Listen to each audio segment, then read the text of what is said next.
देखेंगे भूगोलक किसे कहते हैं। ठीक है, आपके सामने एक ग्लोब है, दिख रहा है आपको ग्लोब। देखिए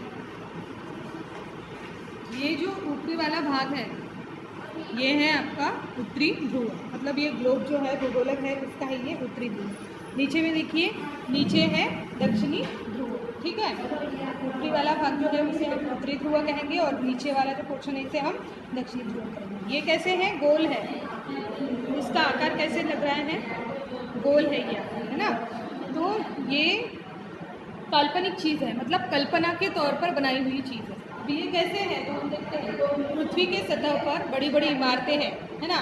बहुत उछला और निचला भाग है, मतलब जो पर्वतीय प्रदेश है हमारे यहाँ पे, वन है, बड़े बड़े इमारतें हैं और आड़ी खड़ी रेखाएं भी हैं। तो ये जो आड़ी खड़ी रेखाएं हैं ये इस चीज़ पर बनाना संभव नहीं था, इस चीज़ पर बनाना ये आड़ी खड़ी रेखाएं संभव नहीं था।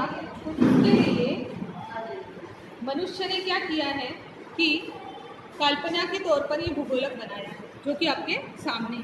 समझ में आया आपको। तो देखिए हमारा जो ग्लोब है, ये जो पूरा विश्व का मतलब वर्ल्ड, पूरे वर्ल्ड की जो कंट्रीज है ये आपको यहाँ पे दिखाई देती है। ठीक है, यहाँ पे आपको प्रशांत महासागर दिख रहा है, उत्तर प्रशांत महासागर दिख रहा है आपको, देखिए। ठीक है, यहाँ पे आपको महासागर दिखेंगे, छोटे बड़े द्वीप भी दिखेंगे। बाद में आपको जैसे अमेरिका, उत्तरी अमेरिका देखिए दिख रहा है। यहाँ पे देखिए जो भी जितनी भी कंट्रीज़ है वो दिखाई देती है। यूरोप दिखता है, यूरोप दिख रहा है, यूरोप देखिएगा।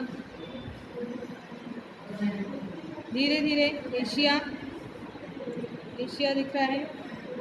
ठीक है, साथ ही साथ आपको जो भी जितनी भी कंट्रीज़ है हमारे पूरे वर्ल्ड में वो दिखाई देती है। तो 149 कंट्रीज़ है पूरी मिला के अपने पूरे वर्ल्ड में। ठीक है, तो ये पूरे वर्ल्ड की जो कंट्रीज़ है ये यहाँ की जो दर्शन है आपको यहाँ पे देखने को मिलेंगे या आप यहाँ पे ढूंढ सकते हो। ठीक है, अभी ये हो गई पृथ्वी का आकार गोल है, इसमें से बीच की जो रेखा है इसे ये क्या है, विषुवत रेखीय प्रतल बोलते हैं इसे। ये जो बीच वाली रेखा रहती है इसे बोलते हैं विषुवत रेखीय प्रतल। ठीक है, ऊपर वाली रेखा रहती है उसे कहोगे मकर रेखा और नीचे वाली जो रेखा रहती है उसे कहोगे कर्क रेखा। ठीक है, हमारा जो भारत देश है वो कर्क रेखा में आता है, कर्क रेखा में स्थित है। इस प्रकार ये भूगोलक है। आगे जैसे ही पाठ में जो भी पृथ्वी के बारे में आएगा तो वो आपको अपने वीडियो में समझाकर मिलेगा। Thank you. डियर स्टूडेंट, आज हम देखेंगे भूगोल का पहला पाठ, पृथ्वी और रेखा जाल। यहाँ पे देखिए आपको एक आकृति दी गई है, आकृति 1.1। यहाँ पे देखिए संसार मतलब वर्ल्ड, है ना। यहाँ पे वर्ल्ड में जितने भी देश हैं तो यहाँ पे आपको दिख रहा है, जैसे दक्षिणी अमेरिका दिखेगा, अफ्रीका, एशिया, यूरोप, उत्तर अमेरिका, है ना। इस प्रकार संसार का एक यहाँ पे आकृति दी गई है। आपको देखिए, इसका निरीक्षण कीजिए। आपको यहाँ पे ये छोटे छोटे बच्चे दिख रहे हैं, कात्या, शाहिद, मीनाक्षी, नतालिया, ग्राहम, है ना, एरिके। इस प्रकार से अभी हम देखेंगे आकृति 1.1। ठीक है, तो आकृति 1.1 का आपने निरीक्षण कर लिया। ओके, आकृति 1.1 आपने देख ली है। आकृति 1.1 का निरीक्षण करो और निम्न प्रश्नों के उत्तर बताओ। मानचित्र में कौन कौन से शहर दिखाई दे रहे हैं, है ना। तो यहाँ पे देखिए कौन से शहर हैं, दक्षिणी अमेरिका, उत्तरी America, Africa, Europe, Asia, Australia दिख रहा है आपको। ये आपको नाम लिख रहा है। ताजमहल किस शहर में है ये आपको लिखना है।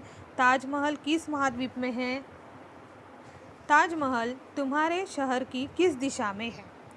आपका शहर कौन सा है, नागपुर, तो आपके शहर से कौन से दिशा में है वो लिखना है। इस प्रश्न के लिए सेंट पीटर्सबर्ग कहाँ, ग्राहम, किम्बले की कात्या, टोक्यो की मिचिको और पोर्ट ब्लेयर की मीनाक्षी के क्या उत्तर होंगे। ताजमहल तुम्हारे किस शहर में है, किस शहर के किस दिशा में है, और इस प्रश्न के लिए सेंट पीटर्सबर्ग का ग्राहम, किम्बले की तात्या, टोक्यो की मिचिको और पोर्ट ब्लेयर की मीनाक्षी के क्या उत्तर होंगे, क्योंकि ये अलग अलग जो है वो अलग अलग देश से बिलोंग करते हैं या अलग अलग देश में है। ठीक है।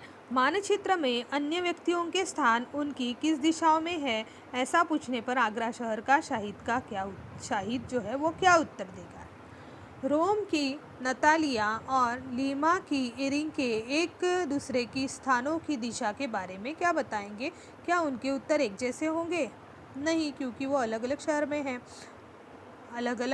शहर में हैं और उनकी जो दिशाएं हैं वो अलग अलग होगी। ठीक है, तो अभी हम देखेंगे ग्राहम, कात्या, मिचिको, नतालिया, मीनाक्षी, शहीद, एरिके ने दिशाओं और उपदिशाओं का उपयोग कर ऊपरी प्रश्नों के उत्तर बताए। ताजमहल तो निश्चित रूप से केवल आगरा में ही है। आगरा का ताजमहल हम बोलते हैं ना, है ना, हम वहाँ पे गए नहीं है, लेकिन हमने आगरा का ताजमहल कैसा है वो देखा है। ठीक है, तो ताजमहल तो निश्चित रूप से आगरा में ही है, परंतु प्रत्येक ने अपने स्थान से उनकी दिशा बताई, क्योंकि वो अलग अलग देशों में हैं, तो अपने स्थान से वो अलग अलग ऐसे दिशा बताएंगे। परिणाम स्वरूप दिशाओं के उत्तर अलग अलग ही आएंगे। इसका अर्थ यह हुआ कि केवल दिशाओं का उपयोग करके स्थान बताना अचूक होगा।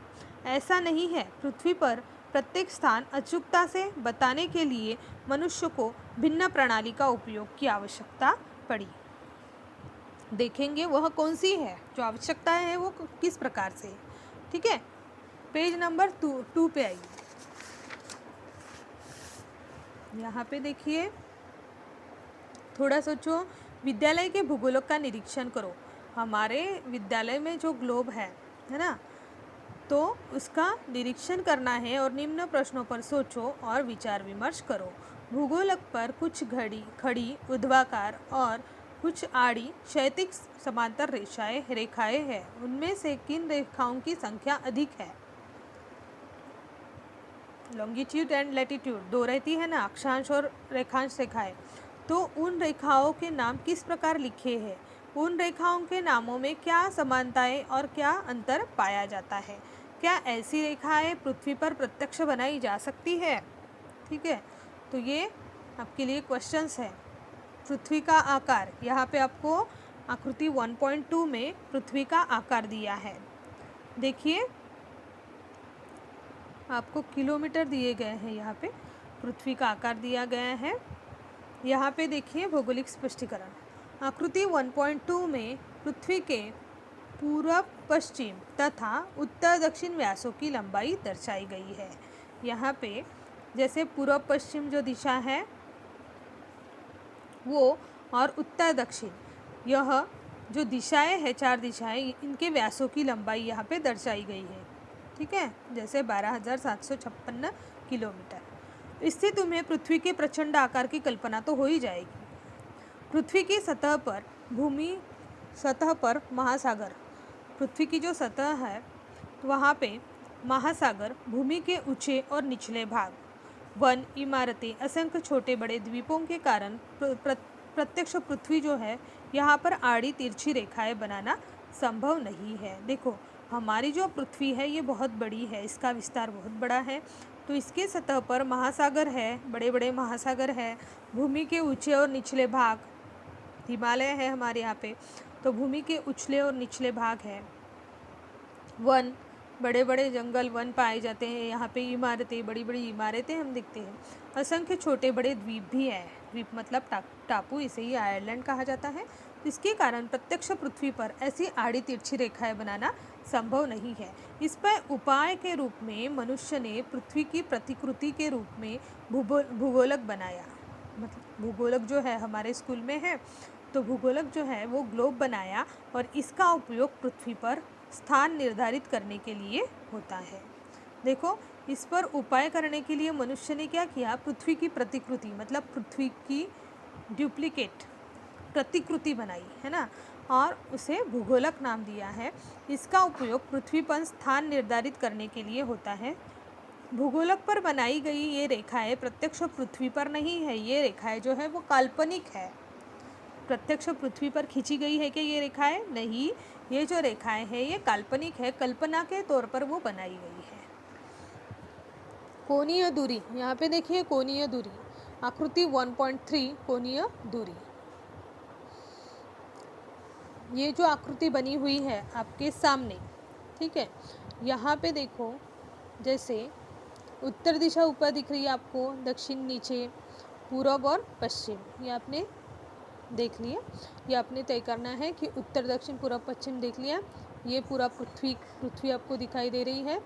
यहाँ पे क्ष व य इस प्रकार के अक्ष भी दिए गए हैं। 30 अंश उत्तर की ओर दिया गया है, 60 अंश दक्षिण की ओर। बीच में से पृथ्वी की एक रेखा जाती है, इसे हम विषुवत रेखीय प्रतल बोलते हैं, है ना। और मकर रेखा और कर्क रेखा, ये दोनों रेखाएं रहती हैं। इस प्रकार अभी ये कोणीय दूरी देखिएगा।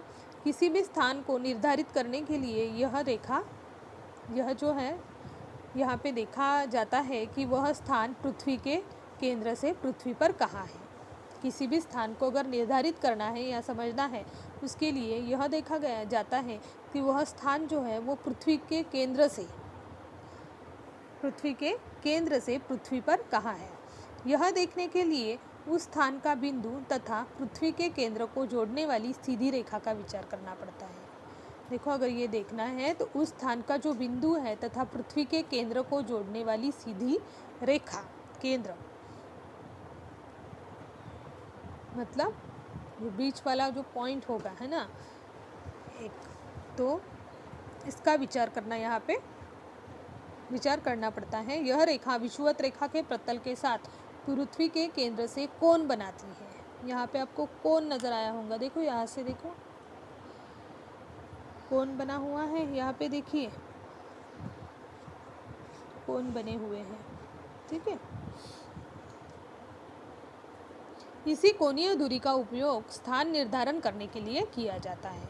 स्थान की निश्चिति करने के लिए ये जो कोणीय दूरी है, इसका उपयोग यहाँ पे किया जाता है। इस कोणीय दूरी का उपयोग स्थान निर्धारण के लिए किया जाता है। जैसे आकृति 1.3 में श स्थान की विषुववृत्त प्रतल से दूरी क्षम 30 अंश है।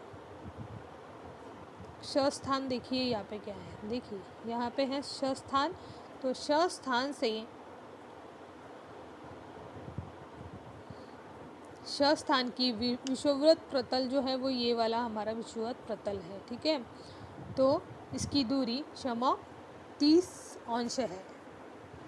आकृति देखकर, मतलब 30 डिग्री है। आकृति देखकर यह बताओ कि आकृति के यह स्थान की कोणीय दूरी कितनी है। यह स्थान जो है आपका, इसकी दूरी कितनी होगी, 60 अंश दक्षिण, मतलब 60 डिग्री का कोण वहाँ पे बना हुआ है, दिख रहा है यहाँ से विषुववृत्त प्रतल से लेके आपको यह स्थान जो है इसकी कोणीय दूरी 60 डिग्री होगी। विषुववृत्त रेखा के प्रतल के समान श बिंदु में से जाने वाले उसके समांतरण प्रतल को आकृति 1.3 में दिखाई गया है। विषुववृत्त जो प्रतल है आपका पृथ्वी पे जो ग्लोब बना हुआ है, तो यहाँ पे विषुववृत्त रेखा के प्रतल के समान श बिंदु में से जाने वाले उसके समांतरण प्रतल को आकृति 1.3 में दिखाई गया है, ठीक है। आपको यहाँ पे श बिंदु देखना है और विषुववृत्त प्रतल के समान श बिंदु में से जाने वाले उसके समांतरण प्रतल को दिखाई दिया है। आकृति में प्रतल की पृथ्वी पर से जाने वाली रेखा को देखो। इस रेखा पर स्थित पृथ्वी का कोई भी बिंदु पृथ्वी के केंद्र से 30 अंश का ही कोण बनाता है। मतलब ये जो केंद्र है यहाँ से वो कितना कोण बना रहा है, 30 अंश का कोण बना रहा है, ठीक है। कल की क्लास में हम आगे का जो पोर्शन है वो देखेंगे। पाठ अच्छे से आपको रीड करना है। Thank you.